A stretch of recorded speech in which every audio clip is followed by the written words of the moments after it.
कि जब आप किचन में जाने लगे ना, तो आप जो आपने सुबह में उठे हैं, आपने अपना फेस वॉश किया, अपना मॉइस्चराइज़र लगाया, सन ब्लॉक उसके बाद लगाया, तो वो उसको देखिए नाइट रूटीन जो है ना वो अकॉर्डिंग टू सीज़न होगी सबसे पहले तो। जो मतलब आप घर में ही से अपने लिए राइट रूटीन बना सकते हैं, उसको मैं आपको बताऊँगी कि मैडम आज का जो मेरा सवाल है वो बहुत से दिलों की आवाज़ है। अब ऐसी कौन सी चीज़ें हैं या कौन सी नाइट केयर रूटीन है जो कि बहुत सस्ती है? आपको तो पता है कि स्किन ट्रीटमेंट्स और स्किन केयर जो है वो बहुत ही महंगी है और एक नॉर्मल इंडिविजुअल शायद उसको अफोर्ड नहीं कर सकता। तो ऐसी कौन सी डेली बेसिस की नाइट रूटीन है जिसको कोई भी एक नॉर्मल इंसान कर सकता है और वो सस्ती भी हो और वो आसान भी हो? तो इसके बारे में आप क्या कमेंट करेंगी? देखिए नाइट रूटीन जो है ना वो अकॉर्डिंग टू सीज़न होगी सबसे पहले तो। जो मतलब आप घर में ही से अपने लिए राइट रूटीन बना सकते हैं, उसको मैं आपको बताऊंगी कि समर्स के विंटर्स के अंदर जो हमारा अब सीज़न चल रहा है या जो रमज़ान में भी हमारा होगा, उसमें ये है कि आपने बार बार वज़ू करना है, हाथ धोने हैं। उससे ये होता है कि थोड़ी सी ड्राइनेस स्किन के ऊपर ना आ सकती है। तो घर में जो अवेलेबल रूटीन में होता है वो हर घर में कहीं ना कहीं कोकोनट ऑयल भी मौजूद होता है और बादाम का तेल भी मौजूद होता है। तो जैसे ही आप अपनी रात को नमाज से फ्री हो लें, तरावियाँ पढ़ लें, उसके बाद जब आप रिलैक्स मोड पर आएँ तो थोड़ा सा ये करें कि अपने फेस के ऊपर या अपने हाथों के ऊपर अच्छा सा आलमंड ऑयल लगाएं। उसको थोड़ा सा लगा के अच्छे तरीके से उसको अब्जॉर्ब होने दें अपनी स्किन के अंदर, और उसके बाद you are good to go for your bed. अपने बेड पे जाएं, आराम करें। और अगर सुबह आप हाउस होल्ड लेडी हैं तो अपने घर के अंदर, अपने किचन के अंदर, या आप ऑफिस वर्कर हैं तो आपने अपने सन ब्लॉक का ख्याल रखना है। ऑब्वियसली उसको फेस के अंदर मतलब नहीं जाने देना या मुंह में नहीं जाने देना। तो अपनी चीज़ों को अच्छे तरीके से मेंटेन करें। और जब आपका वज़ू का नमाज का टाइम है तो आप फिर वज़ू करें और उसकी फिर री एप्लीकेशन कर दें। अगर आप कहीं पे ऐसी जगह पे हैं जहाँ पे सनलाइट आ रही है तो ये याद रखिएगा कि सनलाइट घर के अंदर भी आती है।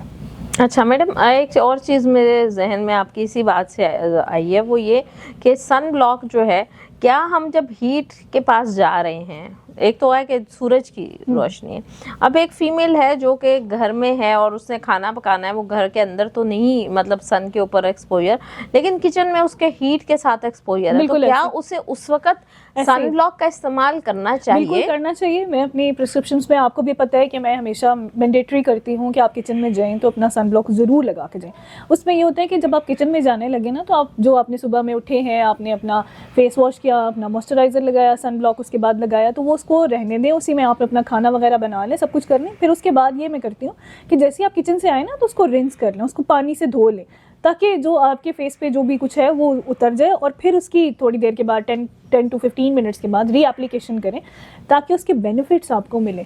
ये नहीं है कि वो एक आपने लगा लिया तो वो सुबह 7 बजे से लगा हुआ है तो शाम 5 बजे तक लगा हुआ ही है, ऐसे नहीं है। आपने इसको ज़रूर इसको ब्रेक करना है, टाइम देना है, उसको साफ़ पानी से धो के। उसमें ज़रूरी नहीं कि आपने कोई साबुन लगाना है या फेस वॉश लगाना है, लेकिन उसे टाइम दें कि वो आप किचन से जब आएँ, जब आप किचन का काम एक दफ़ा ख़त्म कर लें, उसको आएँ, उसको अच्छे तरीके से साफ़ करें और अपनी स्किन को थोड़ा सा टाइम दें और उसके बाद री एप्लीकेशन ज़रूर करें। This is very mandatory for the females, ताकि आपकी स्किन को डैमेज नहीं हो ना। हीट भी कहीं ना कहीं आपकी स्किन को डैमेज कर रही होती है, पोर्स बड़े कर रही होती है। तो ये प्रैक्टिस अपनी बना लें तो आपकी स्किन के रूटीन, यकीन करें कि ये गेम चेंजर है, आपको बहुत अच्छे रिजल्ट्स मिलते हैं। But sun block should be according to your skin, क्योंकि ऑयली स्किन के लिए हम अलग सन ब्लॉक रिकमेंड करते हैं और ड्राई स्किन के लिए अलग होती है, और ये मेल और फीमेल दोनों के लिए। अच्छा, इसके साथ साथ मैं एक चीज़ इंक्लूड करूँगी कि क्लेंजिंग जो है, अपने फेस को क्लेंज करना किसी अच्छे क्लेंजर से, उसको ज़रूर अपनी लाइफस्टाइल में डालें कि आप उसका हिस्सा बनाएं कि रात को आप ना सोने से पहले तमाम चीज़ें जो डर्ट पोल्यूशन है उसको अच्छे तरीके से,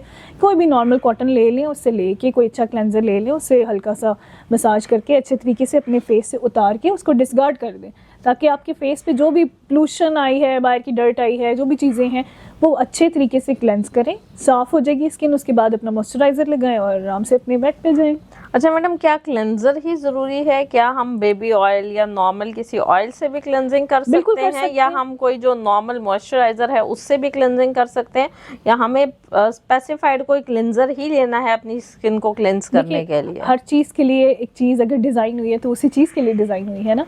अगर आपके पास कुछ नहीं है तो आप ऑल्टरनेट कर सकते हैं किसी बेबी ऑयल के साथ, वो अच्छा एक आपके पास ऑप्शन है, या कोकोनट ऑयल के साथ कर सकते हैं। लेकिन इसकी मतलब इसकी जो एप्लीकेशन है ना वो उसके बाद है, क्लेंजिंग के बाद है, ताकि मॉइस्चराइज़र हमने देना है उससे भी हो सकता है। लेकिन जो स्पेसिफिकली डिज़ाइन क्लेंजर्स आते हैं वो भी अच्छे हैं, जो अफोर्ड कर सकते हैं वो उसको करें, जो नहीं कर सकते वो फिर अपने इसी मॉइस्चराइज़र की पैटर्न रूटीन को फॉलो करें और उससे अपनी स्किन को एटलीस्ट क्लेंज ज़रूर करें, अच्छे तरीके से साफ़ करें। ये नहीं है कि ऑयल लगा रहने देना है, ये भी नहीं करना ना, उसको फिर बैलेंस रखना पड़ता है कि बहुत ज़्यादा आपने अपने स्किन पे ऑयल भी नहीं डाल लेना, तो वो फिर सीबम जो है वो आपका डिस्टर्ब होता है, तो फिर एक्नी भी वहाँ पे डेवलप होना शुरू हो जाती है। तो इसको बड़े अच्छे और ट्रिकी वेज़ में आपने इसको अपनी रूटीन का हिस्सा बनाना है।